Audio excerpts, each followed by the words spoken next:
Meet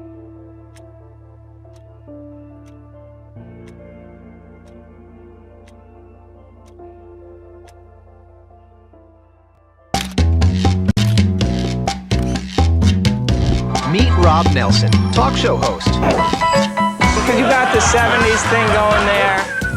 I got someone's underwear. Robert Kennedy, thanks for taking a minute. Simple question. Tucker, it's good to see you. Listen, You're a Bitcoin maximalist. You're Bitcoin forever. I hate this central bank digital currency. hey, I don't have all the answers, but together, I know we can find them.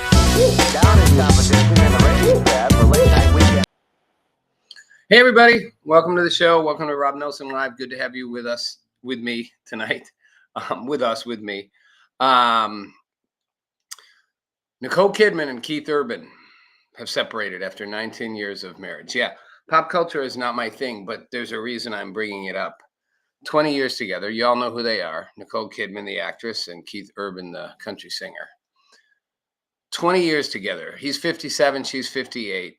They have two kids, Sunday Rose and Faith Margaret. What names? Sunday Rose. Who names your kid Sunday Rose? Sorry, just saying. How about Saturday Clover? Friday Fish Fry. First of all, it's interesting. Like, is it you hit your late 50s and you're like, life crisis, moving on? She apparently didn't want to end it. He did. That's not a shocker there, right? I mean, it's one or the other. One wants out. Often it's the guy. He's like, well, maybe I want someone younger. It's kind of an effed up thing, but it's just the way men's brains work. Yeah, it's sad but true. But she could have also just been tired of him, but it wasn't the case apparently. But that's not the point. The point is I'm using their relationship as a framework for something larger. So Nicole Kidman said in an interview with People magazine a number of years, like a while ago, a long time ago. Oh, sorry, it's Parade magazine. She said, we don't text, we call. And she said they've done it since the beginning. The reason it started at the beginning, she said, was because, I don't know if I buy this, she didn't know how to text. This is a while ago, but seriously? I mean, wow, are you that isolated? You don't know how to send a text? I mean, even it was 10 years ago. You don't know how to send a text? Really? But anyway, we don't text, we call. She said, we just do voice to voice or skin to skin, as we always say. We talk all the time and we FaceTime. Old people FaceTime. No, I FaceTime too. I don't use Facebook, but I FaceTime. But we just don't text because I feel like texting can be misrepresentative at times. So I'm a big believer. Call people. People always give me a hard time. I'm always calling them. I call them. I don't always leave a message because nobody listens to their voicemails, right? Occasionally. And by the way, we all have like a message on our voicemail that's like 100 years old. Have you ever gone back and listened to the whatever it's called, the welcome message, the greeting message someone gets when they call you? We all recorded them like forever ago and we just left them. The older you are, the older it is. It's like, I don't even know what mine says. So you can't really call yourself. I just have to borrow someone's phone, call myself and hear what I say. But I guarantee you it's like 20 years old. Anyway, no one listens to voicemails really, but I do call people. And when I don't get them, then I send a text saying I called you. Now you could say, well, that's kind of repetitive and redundant, but it's not. I don't leave the message on the voicemail because they're not going to listen to it. I do send the text saying I called you so they know I called. But I call. And the reason why I think calling is so important is because it's I think I'm freezing up here a little bit. I might be freezing up here. I might just give me a second, everybody. Hold on 1 second. Hold on. Bear with me.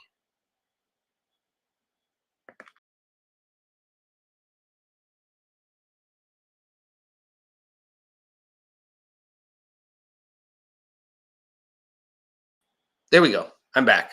That was quick. So tech issues. The tech demons are at work on me. Is because I think calling is how you connect with people. I always will joke to people. I'll say, do you think the president of the United States texts people? I mean, he texts, sure. I mean, he's like a social media crazy, right? He's on it all the time. But I mean, he really wants something done. He doesn't post it on Truth Social. He picks up the phone and calls. I mean, that's what you want to do, right? It's the power move. Everybody's thinking, no, you're old school. You're calling. What are you, grandpa? No, calling's power. Face to face is power. You meet with someone when you want impact. You call someone when you want to make something happen. When I was at Stanford Law School, I wanted to be it's called an externship when you're at law school, but it's like an internship. I wanted to go work in the White House, in the Clinton White House. And one of the president's top advisors was going to have me come work for him in the political area. And I was like, what a great opportunity. But I went to the top dogs at Stanford and they were like, no, it's not a legal scholarship. You got to go work like in the legal counsel, White House counsel's office or something with law. I didn't have any interest in law. I was in law school, had no interest in being a lawyer. It's like, no, I'm going to work around all the top people on the political side. These are the West Wing, cadre. I'm going to be right there. No, they said, no. Sorry, not going to happen.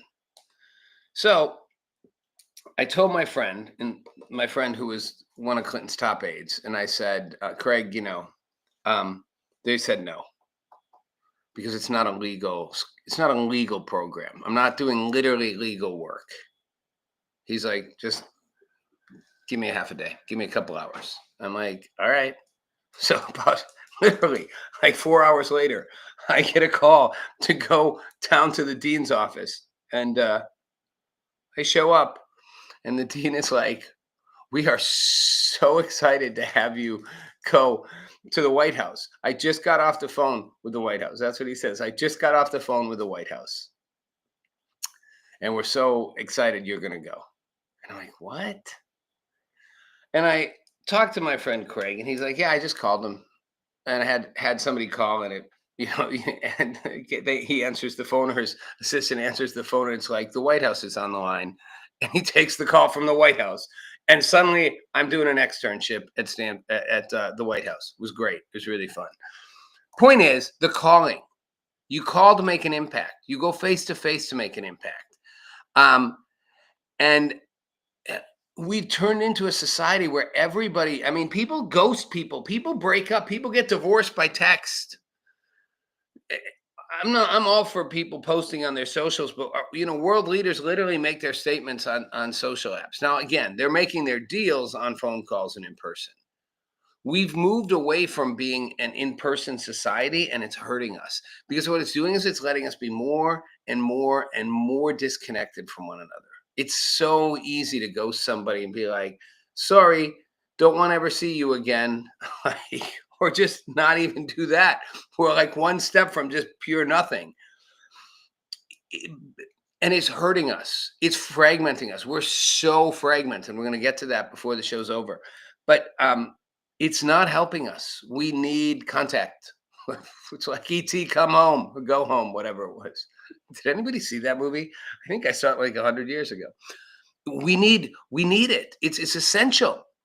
It's essential for us to survive. I mean, not just as humans, social beings, which again, that disconnect explains all the incels out there. And no offense if any of you listening are that, but like, who just watch porn and, and couldn't have a conversation with a woman if they had to. And I'm not knocking porn at all. I'm all for porn, 100%. But I mean, people who literally can't like look someone in the eye. It's not good. It's killing us, literally. It's leading us to kill one another. All right. We're going to come back to the killing part in a second. But this is unfortunately also a killing part. The Trump administration just released a 20-point plan for peace in Gaza. It includes giving Hamas terrorists who give up their arms amnesty, making Gaza what they're calling a de-radicalized terror-free zone. That's a first. It's a terror-free zone. Can I have one of those? De-radicalized terror-free zone. And redeveloping it. I don't know what that means. I don't think it means that Trump make it into a resort. But so they said so that it doesn't pose a threat to its neighbors or residents. So I guess it means making it a nice place to live, which would be nice. Because if you look at it right now, and I'm laughing because it's so sad, and we don't really look at a lot of images of Gaza unless you're like, a 20-year-old pro-Palestinian like activist. The place looks like it's been a demolition site. Like Gaza just looks like it's been leveled for the most part. It's horrific. So yes, they're going to rebuild it. The statement says if both sides agree, the war immediately ends. Israel pulls its forces back to a agreed upon place to prepare for a hostage release. All military operations stop, and everything's frozen until the conditions are met, and Hamas hands the terrorists over, dead and alive. So they have 72 hours after they agree to just release all the hostages, dead ones, alive ones. I don't know how many there are that are alive.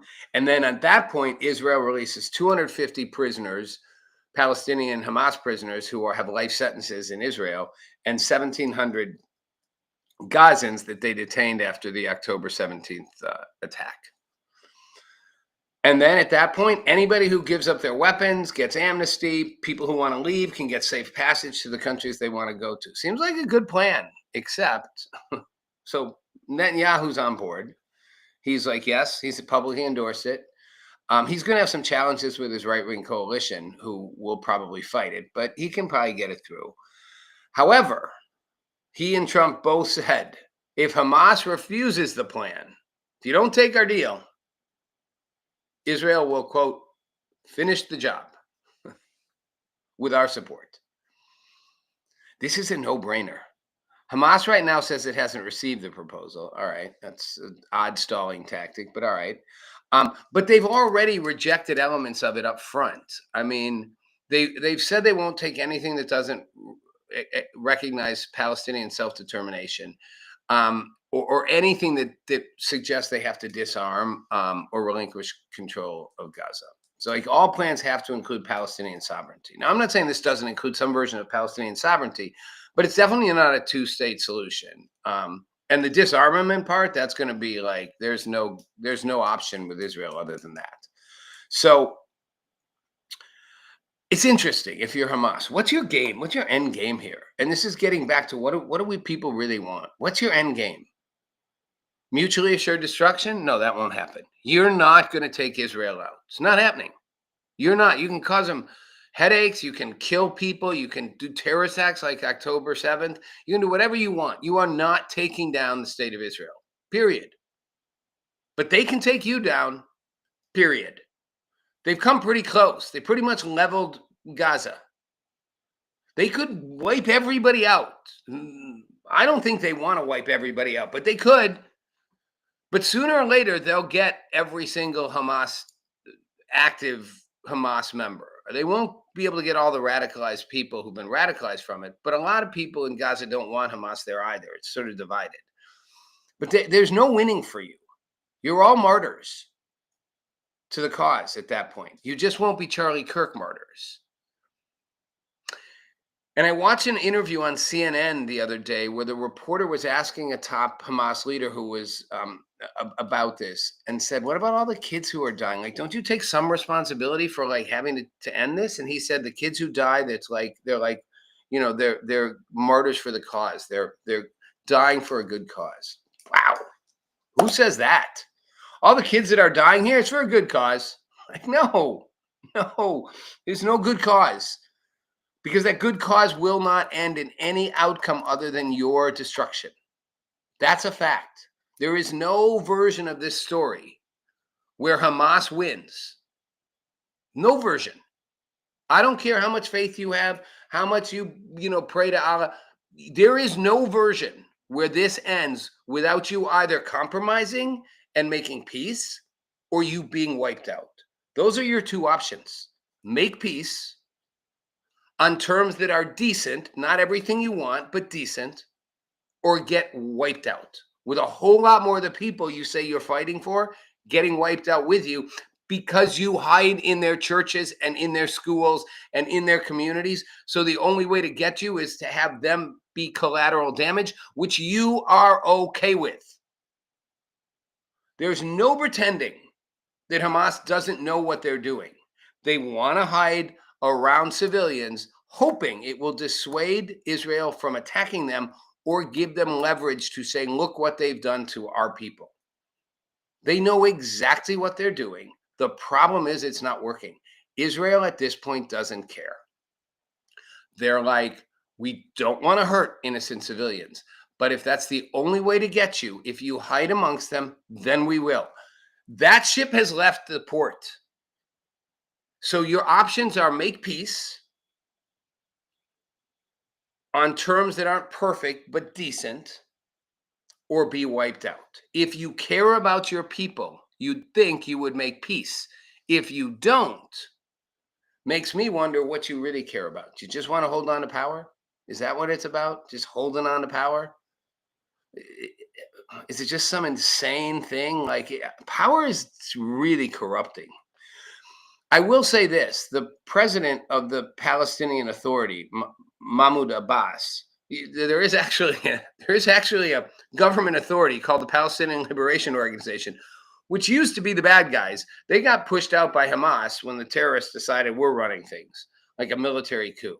But technically, the Palestinian Liberation Organization is still the PLO. And back in the day, like I said, they were like, oh, they're the bad guys. Now they're like, no, we'd like to come back and run Palestine. He's barred from entering the U.S., but he gave a speech to the UN, a recorded speech.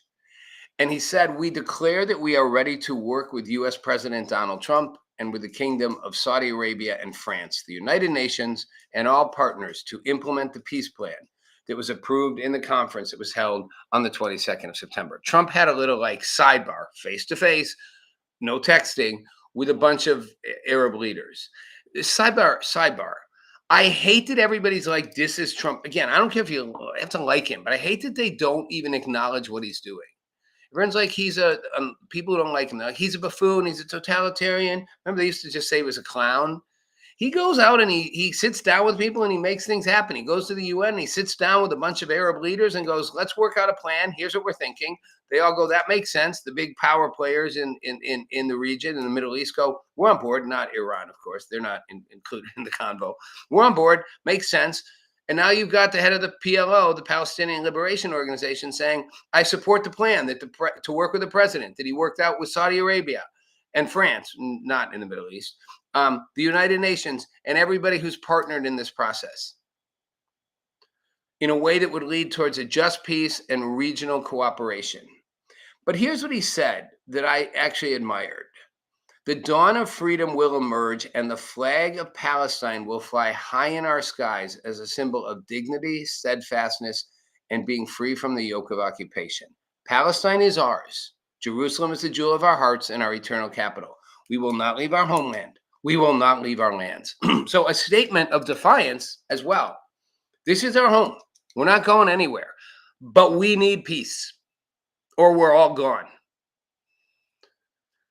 I think at this point, the two-state solution is a little ways off. I think it could happen down the road, but we'd have to clear a lot of hurdles.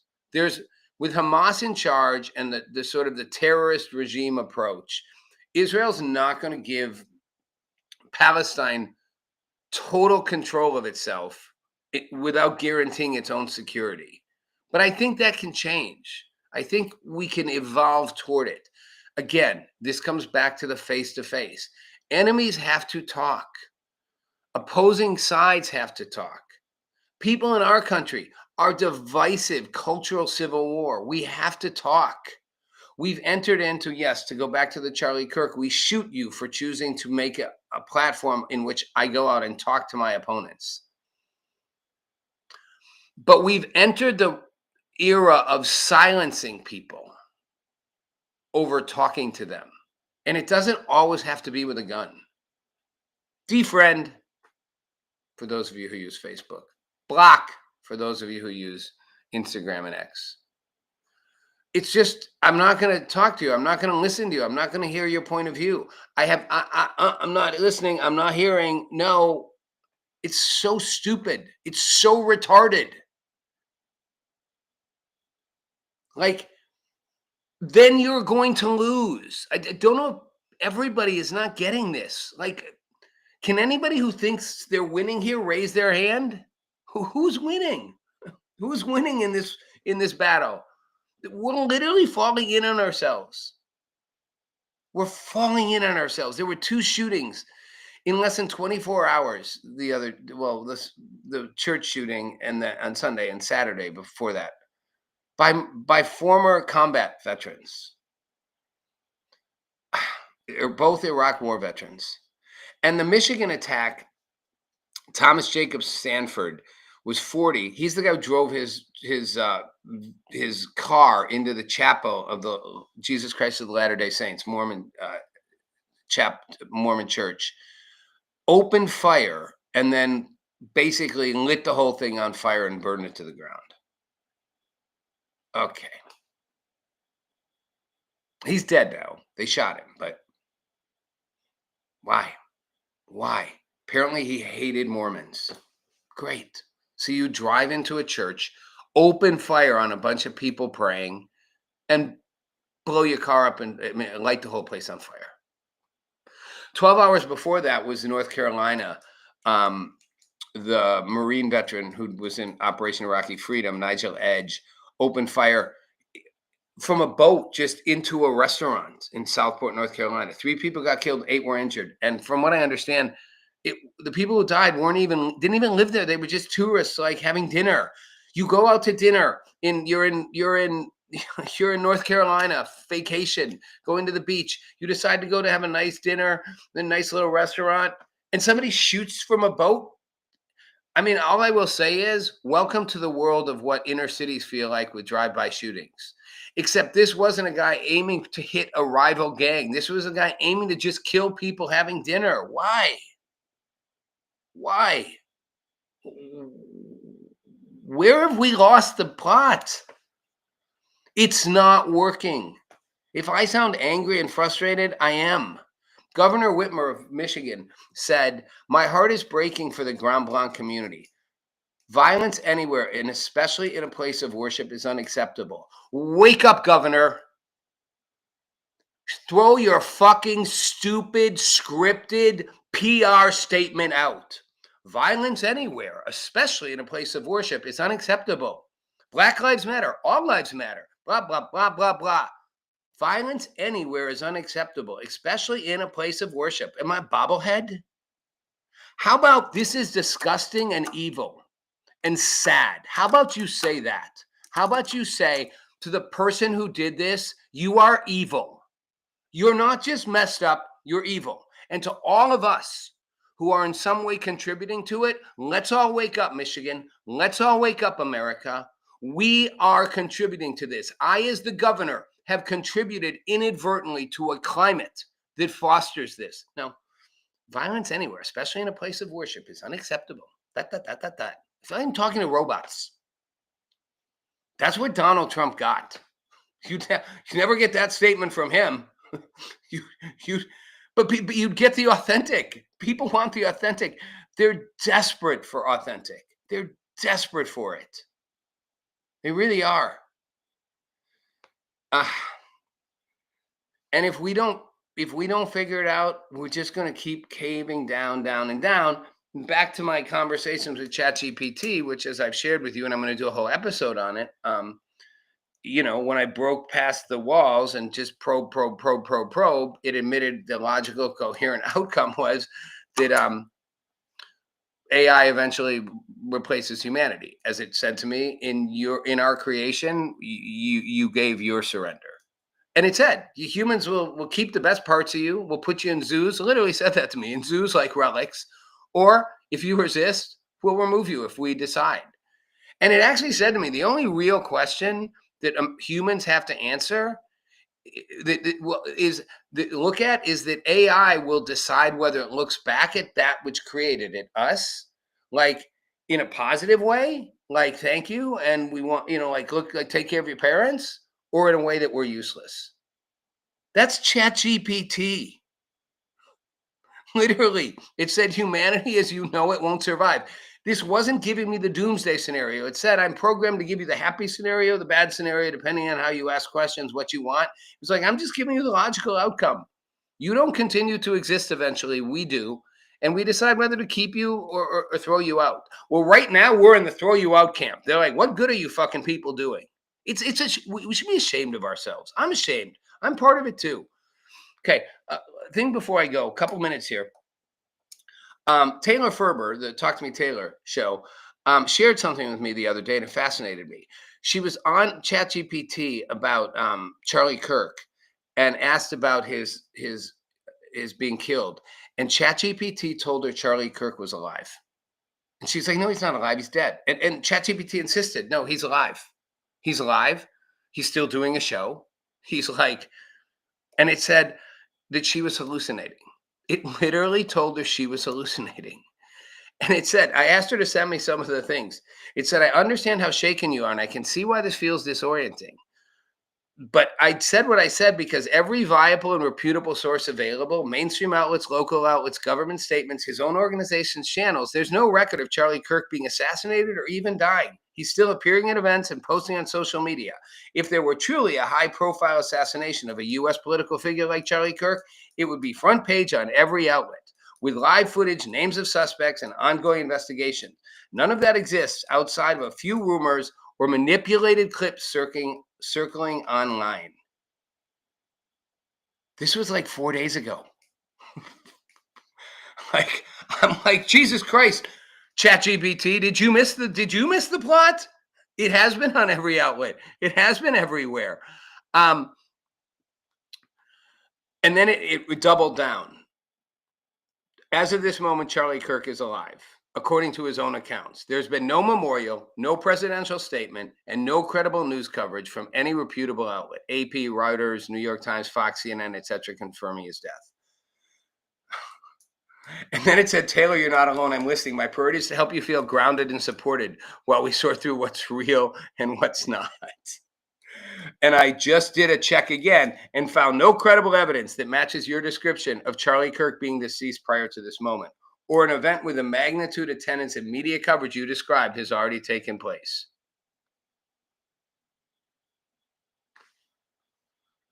Wow. Now, you can go one of two ways with this. You can go ChatGPT is rigged. No, it's not. I did think that. It said if I'd found a White House transcript or an AP dispatch confirming his death, I would have said, yes, he's been assassinated. You are seeing something that feels absolutely real. It's just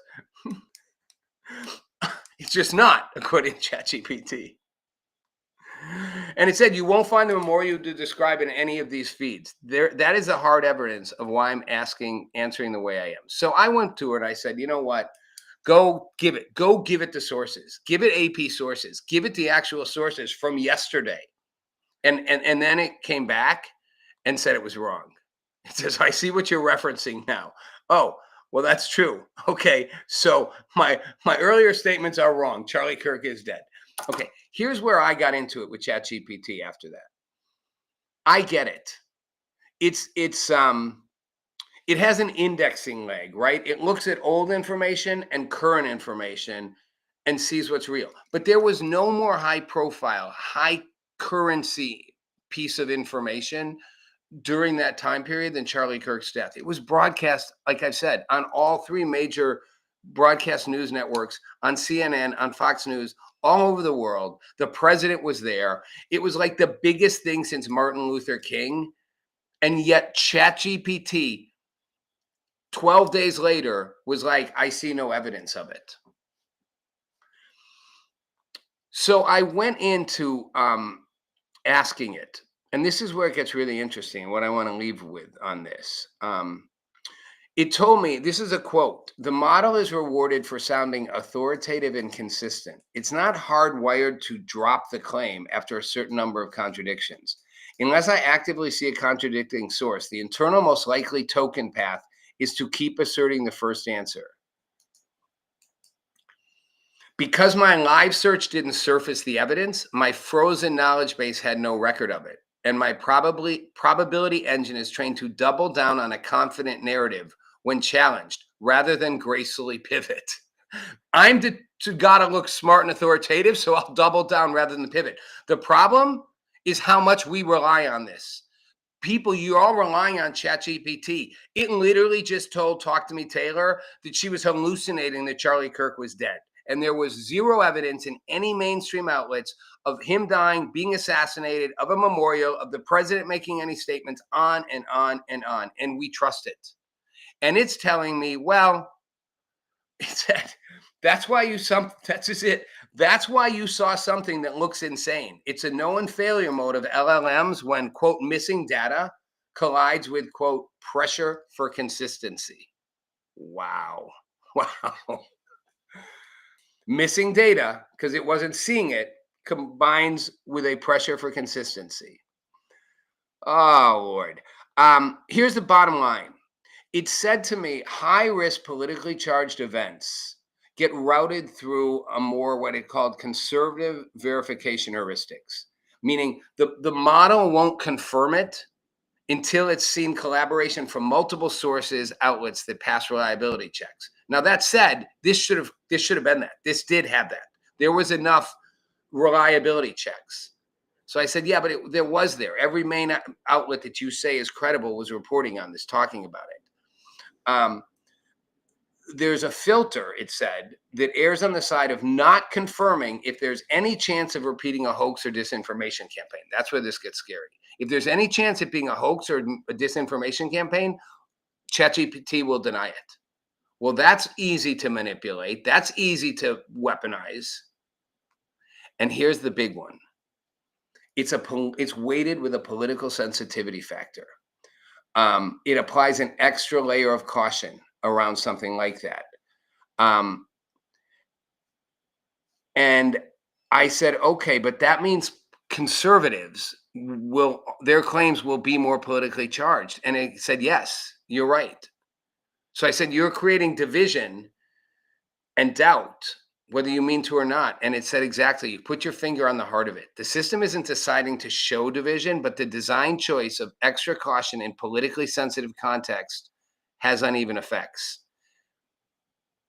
The perception isn't just psychological, it's baked into the system design. As you pointed out, when the person is a conservative figure, that denial feels like censorship.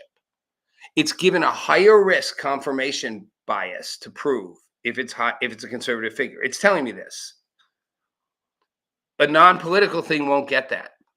That means conservatives experience more denials of reality when the events involve them. Even if unintended, this feels like bias and produces mistrust. That means they are more likely to be denied or hedged even when it's true. So the result is a skew. Conservatives experience more false negatives, not because the model wants to censor, but because of how the risk management rules were engineered. And I said, well, basically, you're like, you may not intend it, but you're going to like lead to this massive distrust in the system.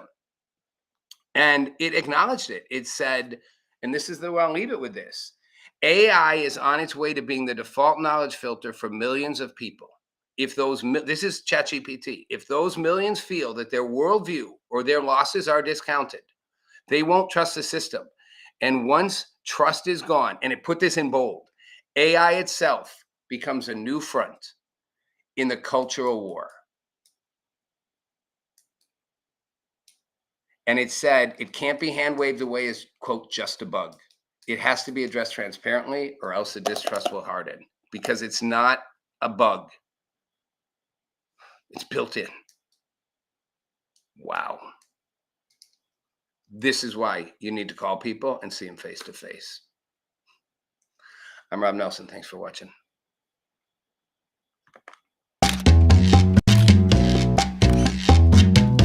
Meet Rob Nelson, talk show host. Because you got the 70s thing going there. I got someone's underwear. Robert Kennedy, thanks for taking a minute. Simple question. Tucker, it's good to see you. Listen, If you're a Bitcoin maximalist, you're Bitcoin forever. I hate this central bank digital currency. Hey, I don't have all the answers, but together, I know we can find them.